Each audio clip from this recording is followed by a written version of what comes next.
Hey everyone, welcome and thanks for checking out my video. This video is about the specific tools that I used, me personally, on how I passed my Florida Nurse Practitioner exam. And this one is updated. My certification is recent. So hopefully this is helpful to someone. I only used 2 resources that I paid for. The rest were either included with the other resources or included with the curriculum from my school. So I'll get right into it. This is supposed to be very quick. Get right into the first resource. So the first thing that I did, and I'll make sure to post the link and show a little picture, is I definitely bought the certification review. I highly recommend this book. It is the purple 2024 version. I also use this in school because it has a way of just condensing information. I'm sure any videos that you search for is talking about this book, and it's probably the thickest book because the print is small, it has questions, it has rationales. It's almost like taking everything you're learning in school and it's putting it into one little book. It also has test-taking strategies and little quizzes that you can check your answers on in the back. It also comes with, so this is the biggest thing about this book, it comes with a few practice tests. And it has an online companion. Definitely buy the book brand new. If you buy the book used, you can buy the online quizzing separate.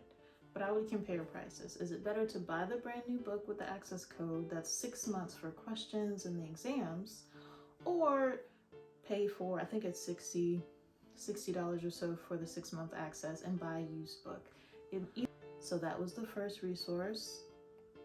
I don't have it with me, I did lend that out, but that's probably one of the best books and the ones that if I'm having issues with a certain section, I'll just go back over. It's very bright, it's very colorful, it has pictures, graphics, and lots of learning tips throughout all the books. But it does focus right on the exam.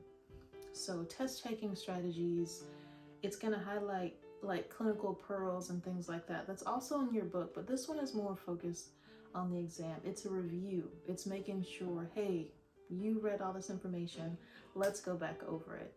And it was a very good resource, and I did get through all of the book. But do not forget the access code. I know I just talked about that, but so the access code, it was 6 months when I purchased it, so it should be the same. And don't open it until, I would say, when you're maybe 3 months out of graduating, or you can open it and pay for another 6 months access to the questions.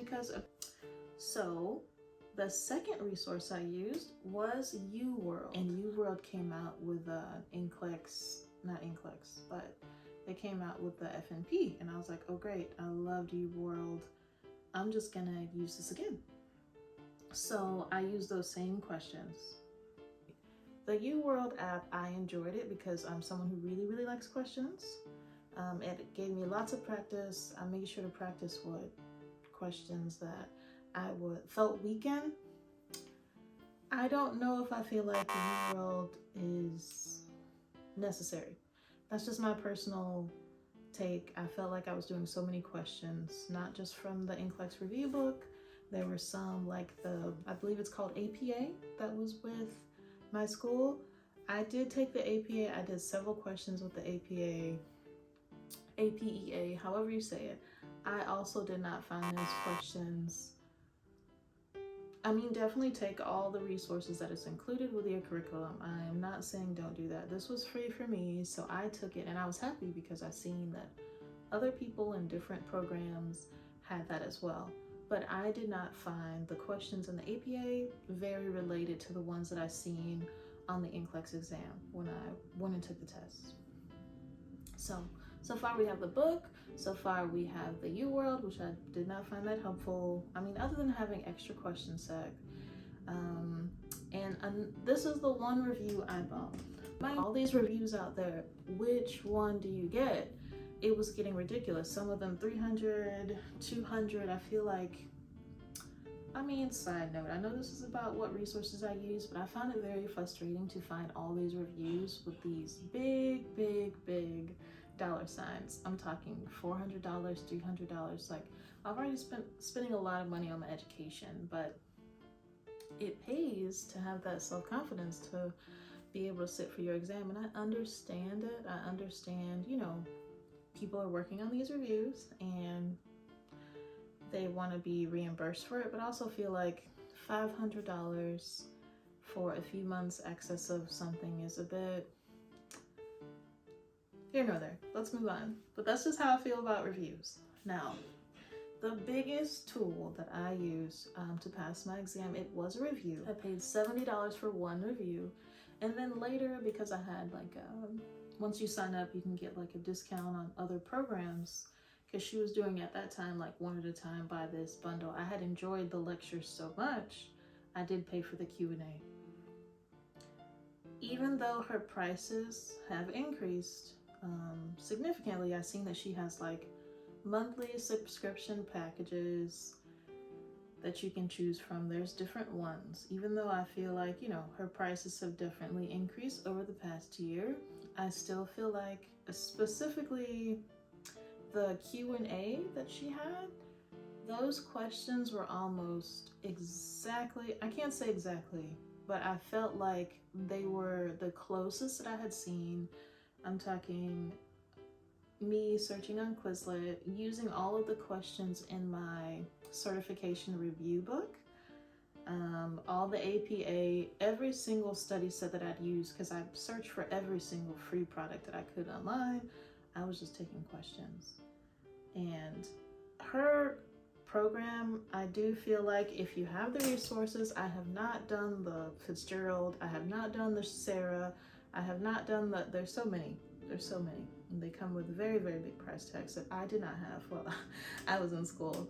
So I went with her and I was very happy that I did.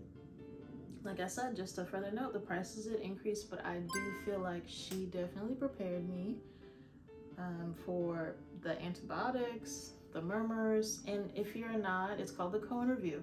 If you're thinking about it, she does have some free lectures. You can take advantage to all of her free lectures on YouTube. I found that informative just to get a feel of how she was, to see if I was going to open up to her other lectures, but I would probably recommend the most the Q&A. It's a question bank that she made herself, and she has answers to that question bank.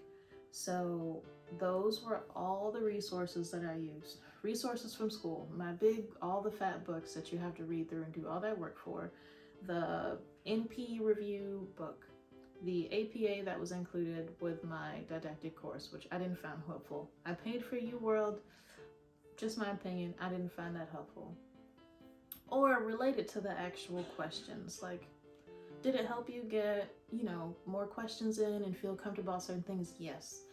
But was it a very close feel of the exam? No. The best thing that I used for it was the Cohen Review. I'll make sure to put her link down because I do feel like I should pay homage. So if you guys have any other questions, or if you used a different review, I would love to know about it. I'm thinking of going back to school.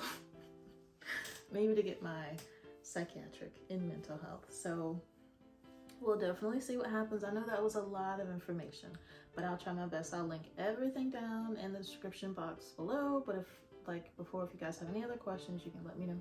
Thank you. Bye.